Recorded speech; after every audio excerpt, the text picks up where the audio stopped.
Good morning students, welcome in online classes of NRPS School. NRPS School की विज्ञान की online class में बच्चों आपका स्वागत है। बच्चों मैंने चैप्टर स्टार्ट कर दिया था अपन ने फसल प्रबंधन, फसल उत्पादन एवं प्रबंधन, ये पार्ट जो है वो शुरू कर दिया था। इसमें मैंने आपको मूल्यांकन के लिए बोला था कि मैं मूल्यांकन लूँगी, तो मुझे उम्मीद है कि आप लोगों ने याद कर रखा होगा, याद कर लिया होगा। तो पहला प्रश्न लिखिए आप मूल्यांकन के लिए, 5 मिनट का समय आपको और इस प्रश्न का उत्तर आपको देना है, ठीक है।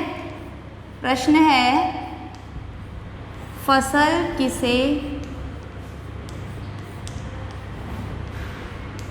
कहते हैं?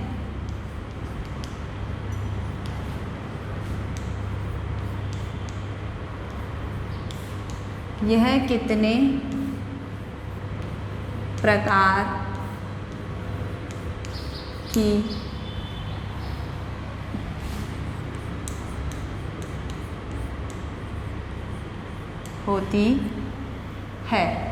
फसल किसे कहते हैं, यह कितने प्रकार की होती है। और दूसरा, जुताई किसे कहते हैं?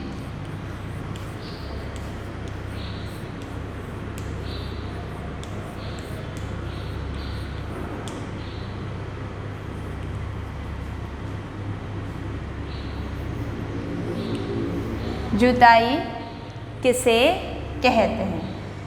तो ये 2 प्रश्न हैं बच्चों। वीडियो को आप पॉज लगाकर पहले इन प्रश्नों का उत्तर लिख लें। तो बच्चों मैं आशा करती हूँ आपने वीडियो पॉज लगाकर इसको, इन प्रश्नों के उत्तर लिख लिए होंगे। तो अब चेक करने का समय है अपने आप को।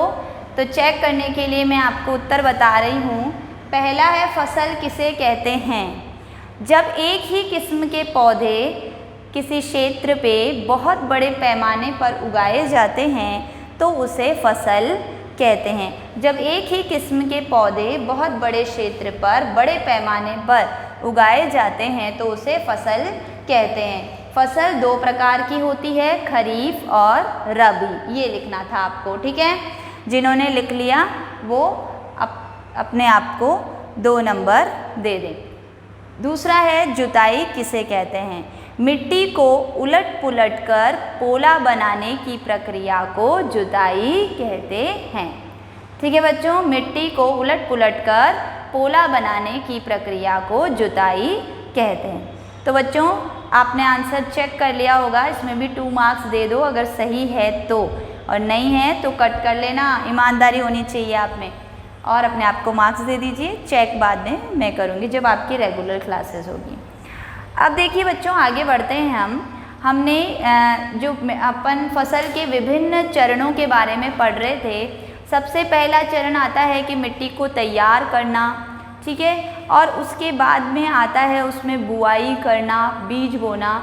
बीज बोने के बाद खाद और उर्वरक डालना। तो खाद और उर्वरक हमने कर लिया, और अब हम हैं चरण जो है वो है सिंचाई। सिंचाई करने का जो चरण है उसके ऊपर अपन आएंगे। तो सिंचाई जो है वो है हमारा कृषि का चौथा चरण।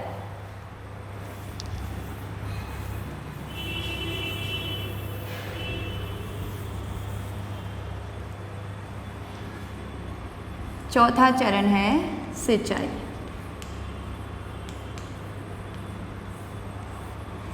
देखो बच्चों, जीवित रहने के लिए प्रत्येक जीव को जल की आवश्यकता होती है। पौधे की वृद्धि और परिवर्धन के लिए जल का विशेष महत्व है, जिसके साथ खनिज और उर्वरक का भी अवशोषण होता है। मतलब जब पौधे का परिवर्धन और वृद्धि जो है वो जल आवश्यक है, क्योंकि जल जो है वो जड़ों के द्वारा क्या कर लिया जाता है, अवशोषित कर लिया जाता है। और जल के साथ में खनिज, लवण और अन्य पोषक पदार्थ भी जल के द्वारा पौधे के अंदर प्रवेश करते हैं। इसलिए जल क्या होता है, पौधों के लिए भी अति आवश्यक तत्व है। जल आवश्यक है क्योंकि बीजों का अंकुरण जल के बिना संभव नहीं है। देखो बच्चों, बीज जो होते हैं वो बहुत, उनका जो आवरण होता है वो बहुत ज़्यादा कठोर होता है और उस आवरण को में से जड़ वगैरह, प्रांकुर वगैरह निकलने के लिए, अंकुरित होने के लिए उस आवरण को तोड़ना आवश्यक है। और वो टूटेगा कैसे? जब उसमें जल दिया जाएगा, है ना। बुआई के पश्चात हम पानी देते हैं मिट्टी में ताकि वो बीज को नमी प्राप्त हो और वो अंकुरित हो जाए। तो अंकुरण नहीं हो सकता बिना जल के। जल में घुले पोषक पदार्थों का स्थानांतरण पौधे के प्रत्येक भाग में होता है। यह फसल की पाले और गर्म हवा से भी रक्षा करता है। जल, इसके अलावा पाले और गर्म हवा। देखो बच्चों, क्या होता है, जब बहुत ज़्यादा गर्मी होती है तो खेतों को भर दिया जाता है पानी से ताकि उस गर्मी का प्रभाव पौधों पर कम पड़े। इसी तरह अगर पाला जब पड़ता है, बहुत ज़्यादा सर्दी होती है, ओस पड़ती है, तो उस समय भी पौधों को उससे पानी से भर दिया जाता है, क्योंकि ताकि जो ठंड है उसका असर भी कम हो जाए। तो इसलिए जो जल है वो पाले से और गर्म हवाओं से फसल की रक्षा करता है। स्वस्थ फसल वृद्धि के लिए मिट्टी की नमी को बनाए रखने के लिए खेत में नियमित रूप से जल देना चाहिए।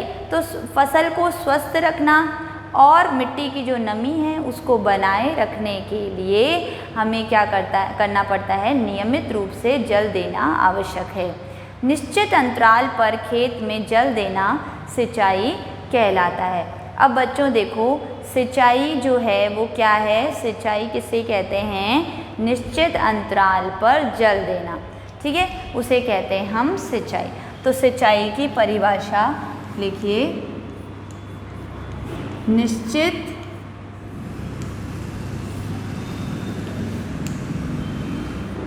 अंतराल पर, निश्चित अंतराल पर खेत में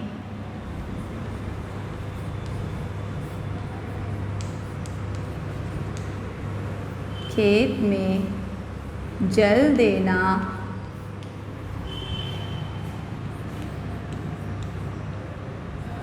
सिंचाई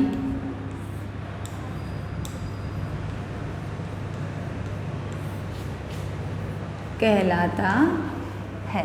निश्चित अंतराल में खेत में जल देना क्या कहलाता है? सिंचाई कहलाता है। सिंचाई का समय एवं बारंबारता फसल, मिट्टी एवं ऋतु में निर्भर करता है कि हमको फसल जो है उसमें पानी कितनी बार देना है, कब कब देना है, ये किस पे निर्भर करेगा? मिट्टी कैसी है वहाँ के खेत की, फिर कौन सी ऋतु है, गर्मी है तो गर्मी में ज़्यादा पानी की ज़रूरत होती है तो ज़्यादा बार सिंचाई करनी पड़ती है, और फसल किस तरह की है। फसल अगर कम पानी में होने वाली फसलें हैं तो उसको ज़्यादा बार बार सिंचाई की आवश्यकता नहीं होगी, परंतु अगर अधिक पानी में होने वाली फसल है तो उसको ज़्यादा सिंचाई की आवश्यकता होगी। अब देखिए ये ऐसा क्यों है, क्यों जल जो है बार बार देना पड़ता है? वो इसलिए क्योंकि जल जो है वो पौधों से और पौधों की पत्तियों से वाष्पन के द्वारा ऊपर उठ जाता है, उड़ जाता है ना, कमी हो जाती है। इस वजह से हमें बार बार जल देने की आवश्यकता होती है। तो बच्चों अब है सिंचाई के स्रोत। सिंचाई के स्रोत देखो, नेक्स्ट टॉपिक, सिंचाई किसे कहते हैं ये आपको समझ में आया। सिंचाई क्यों की जाती है ये समझ में आ गया होगा। अब है सिंचाई के स्रोत। कहाँ से हमें जल मिलता है? फसल को देने के लिए जो जल है वो हमें कहाँ से प्राप्त होगा?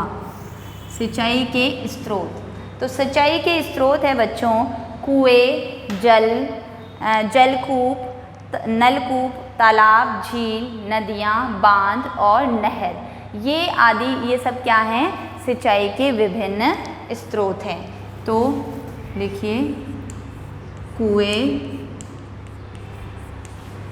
नलकूप, नदियाँ, झीलें, तालाब आदि। ये सिंचाई के प्रमुख स्रोत हैं। ठीक है बच्चों, तो सिंचाई किसे कहते हैं? निश्चित अंतराल पर खेत में जल देना सिंचाई कहलाता है। सिंचाई के स्रोत कौन से हैं? कुएं, नलकूप, नदियाँ, झीलें, तालाब, बावड़ियाँ आदि क्या हैं? सिंचाई के विभिन्न स्रोत हैं। अब है सिंचाई के पारंपरिक तरीके।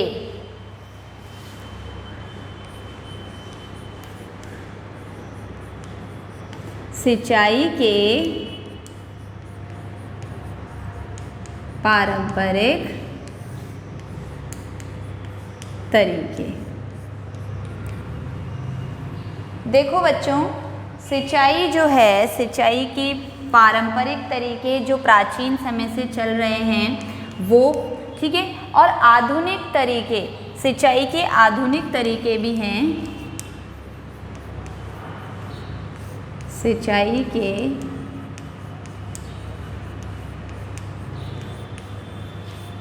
आधुनिक तरीके, वो भी मैं आपको लिखाऊं। तो सिंचाई के पारंपरिक तरीकों में आता है, पहले क्या होता था बच्चों, कोई मजदूर या मवेशी से पानी जो है वो कुएं से बाहर निकाला जाता था, खिंचवाया जाता था। ठीक है, और इस पारंपरिक तरीके में निम्न चीज़ें काम में आती थी। मोट होता है घिरनी, ठीक है, चेन पंप, ढेकली, रहट, है ना, ये आदि जो थे वो पारंपरिक तरीके थे जल को जल स्रोत से बाहर निकालने के। ठीक है, आजकल जो आधुनिक समय में हम जल को निकालने का कार्य करते हैं, डीजल पंप, है ना, और नल पंप, डीजल पंप जो है और विद्युत पंप, इनका इस्तेमाल हम किस में करते हैं? जल को जल स्रोत से बाहर निकालने में। तो पारंपरिक तरीके में आप क्या लिखोगे? मोट, ढेकली, रहट, चेन पंप,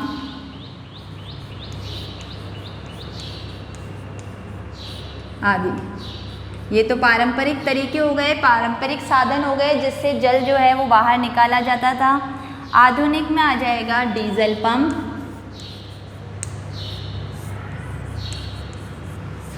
विद्युत पंप,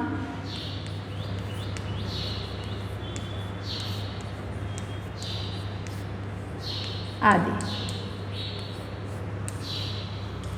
ठीक है बच्चों, तो ये हैं सिंचाई के पारंपरिक तरीके और सिंचाई के आधुनिक तरीके। पारंपरिक तरीके में क्या हो जाएगा? ढेकली, मोट, रहट और चेन पंप, और सिंचाई के आधुनिक तरीकों में डीजल पंप, विद्युत पंप आदि। अब देखो बच्चों, अब हम पढ़ेंगे आपके बहुत ही महत्वपूर्ण जो बड़ा प्रश्न आता है बोर्ड में भी, वो है सिंचाई की आधुनिक विधियाँ। कि सिंचाई के, देखो सिंचाई किसे कहते हैं ये मैंने आपको बताया। सिंचाई के स्रोत मतलब जो सिंचाई के लिए जल जो है वो कहाँ से प्राप्त होगा ये आपको बता दिया। सिंचाई के तरीके कि किन किन तरीकों से हम सिंचाई करते हैं, पारंपरिक में मोट, ढेकली, रहट, या इसको सिंचाई के साधन भी बोल सकते हैं। तो सिंचाई के साधन अगर प्रश्न आता है तो भी उसका उत्तर यही होगा। तो सिंचाई के अगर पारंपरिक साधन और तरीके कौन से हैं? मोट, ढेकली, रहट, चड़स, ये सब। और सिंचाई के आधुनिक साधन कौन से हैं? डीजल पंप और विद्युत पंप। तो अब हम पढ़ेंगे सिंचाई की विधियाँ कि किस प्रकार से सिंचाई की जाती है, और वो आधुनिक विधियाँ जो आजकल बहुत ज़्यादा प्रचलन में हैं, जिससे जल जो है वो व्यर्थ नहीं जाता, जल जो है कम जल देकर ही हम अच्छा उत्पादन प्राप्त कर सकते हैं। तो ये है सिंचाई की आधुनिक विधियाँ, तो वो पढ़ेंगे।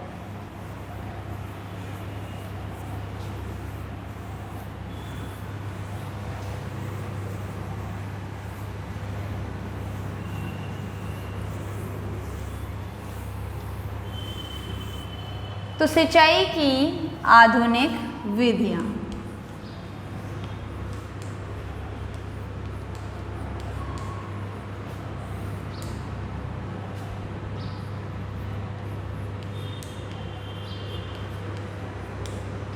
सिंचाई की आधुनिक विधियाँ।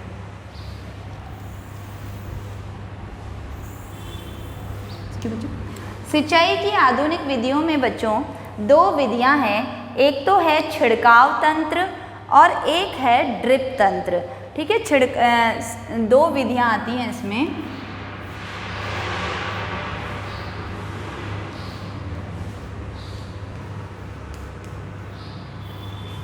छिड़काव तंत्र और ड्रिप तंत्र।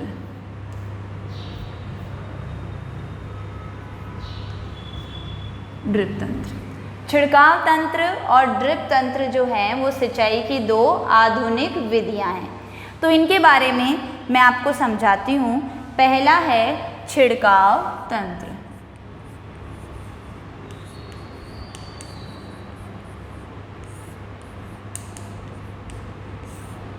छिड़काव तंत्र, छिड़काव तंत्र में देखिए बच्चों, इस विधि का उपयोग असमतल भूमि के लिए किया जाता है। जहाँ भूमि ऊबड़ खाबड़ है, असमतल है, वहाँ पर इसका उपयोग किया जाता है। जहाँ पर जल कम मात्रा में उपलब्ध है, और जल भी वहाँ पे क्या है, कम मात्रा में उपलब्ध है। ऊर्ध्व पाइपों के ऊपरी सिरों पर घूमने वाले नोजल लगे होते हैं। ये पाइप निश्चित दूरी पर मुख्य पाइप से जुड़े होते हैं। जब पंप की सहायता से जल मुख्य पाइप में भेजा जाता है तो वह घूमते हुए नोजल से बाहर निकलता है। इसका छिड़काव पौधों पर इस प्रकार होता है जैसे वर्षा हो रही हो, और वर्षा हो रही हो। इसका छिड़काव लॉन, कॉफ़ी के खेत, कई अन्य फसलों के लिए ये अत्यंत महत्वपूर्ण है। अब देखो बच्चों, इसमें क्या होता है, जैसे मान लेते हैं कि एक कुआं है, ठीक है, अब ये ऐसे मान ही लेना है अपने को। तो ये कुआं है और यहाँ से जो पाइप है वो एक पाइप आ रहा है, ठीक है। एक मुख्य पाइप होता है इसमें, और इसमें से अन्य पाइप जो हैं वो निकले हुए होते हैं। और ये मुख्य पाइप है, ये इस तरीके से आगे बढ़ता है और इस पर लगे होते हैं फंवारे, ठीक है। और फंवारों पर नोजल होता है इस तरीके का जो घूमता रहता है, ठीक है।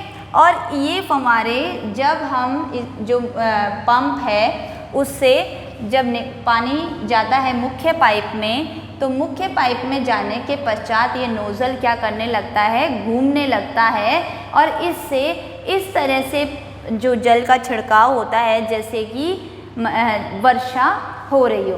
तो इसमें जो मुख्य बिंदु है बच्चों छिड़काव तंत्र में, वो मैं आपको लिखवा देती हूँ। पहला,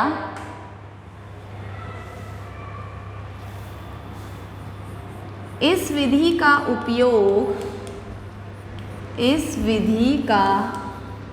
उपयोग असमतल व कम पानी वाले क्षेत्रों में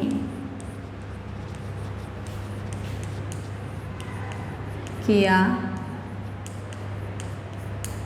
जाता है, ठीक है। अब इसमें क्या होता है, ऊर्ध्व पाइपों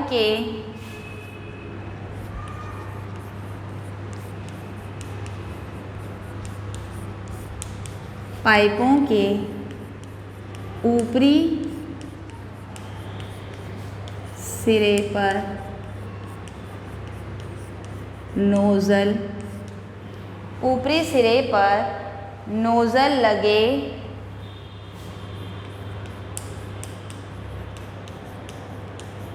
लगे होते हैं। थर्ड, यह पाइप निश्चित दूरी पर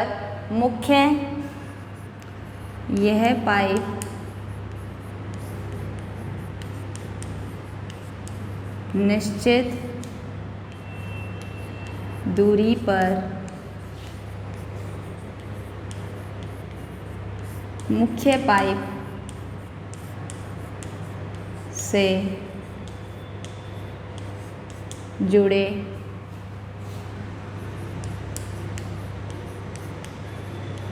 होते हैं।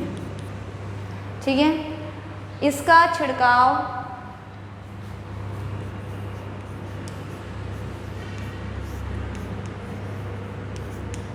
छिड़काव पौधों पर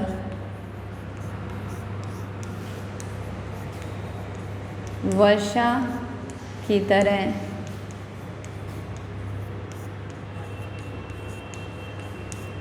होता है।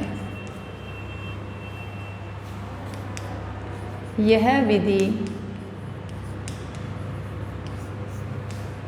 लॉन, कॉफ़ी के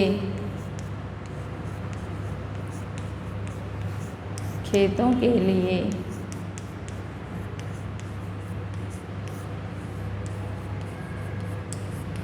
उपयोगी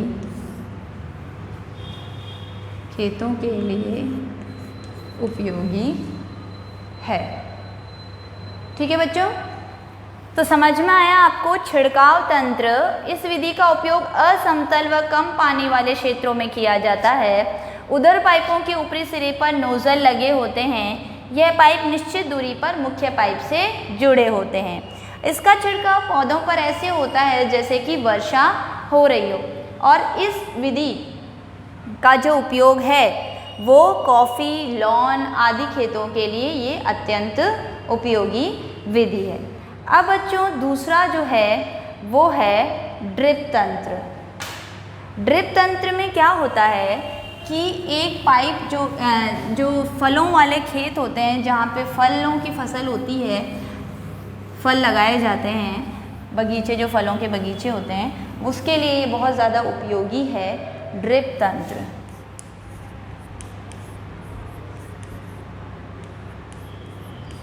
ड्रिप तंत्र सेकेंड विधि, ये देखो, इस विधि में जल बूंद बूंद करके सीधे पौधों की जड़ों में गिरता है, अतः इसे ड्रिप तंत्र कहते हैं। इस विधि में जल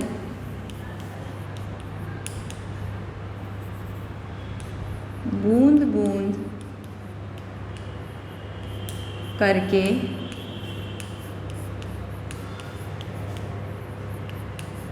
पौधों की जड़ों में गिरता है। ठीक है, बूंद बूंद करके, इसलिए इसे बूंद बूंद सिंचाई विधि या फिर ड्रिप तंत्र भी कहते हैं। फलदार पौधों, बगीचों, वृक्षों को पानी देने का यह सर्वोत्तम तरीका है। इसमें पौधे को बूंद बूंद करके जल प्राप्त होता है। इस विधि में जल बिल्कुल भी व्यर्थ नहीं होता, अतः यह जल की कमी वाले क्षेत्रों के लिए एक वरदान है। तो इस विधि में जल व्यर्थ ना होने के कारण कम जल वाले क्षेत्रों के लिए यह वरदान है। ठीक है, व्यर्थ ना होने के कारण कम जल वाले क्षेत्रों के लिए यह वरदान है। फलों, अब उपयोगी देखो कहाँ के लिए है ये, फलों, बगीचों, फलों के बगीचों व वृक्षों को पानी देने का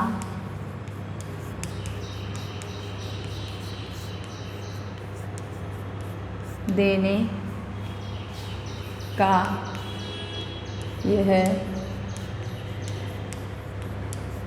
सर्वोत्तम तरीका है। तो बच्चों क्लियर, इसमें क्या होता है, खेतों में ऐसे पाइप छोड़ दिए जाते हैं, ठीक है, और पाइपों में जगह जगह क्या कर दिया जाता है, छेद कर दिए जाते हैं, और वो छेद वहाँ करते हैं जहाँ पर कोई वृक्ष लग रखा है, ठीक है ना, वृक्षों की जड़ों में जहाँ गड्ढे बने हुए होते हैं वृक्षों के वहाँ पे। तो अब क्या होता है, बूंद बूंद जो पानी है उसके गड्ढे में जाता रहता है और उसको पानी मिलता रहता है। इससे पानी जो है वो व्यर्थ भी नहीं होता और सिंचाई की जो प्रोसेस है वो भी अच्छे से हो जाती है। तो बच्चों ये सिंचाई की जो पूरा जो टॉपिक है वो अपना कंप्लीट हो गया है। अब होमवर्क लिख लें। होमवर्क में पहला प्रश्न है, सिंचाई किसे कहते हैं? सिंचाई किसे कहते हैं? इसके विभिन्न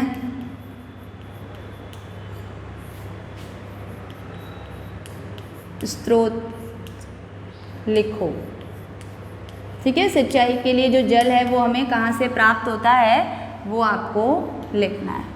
सेकंड क्वेश्चन, सिंचाई की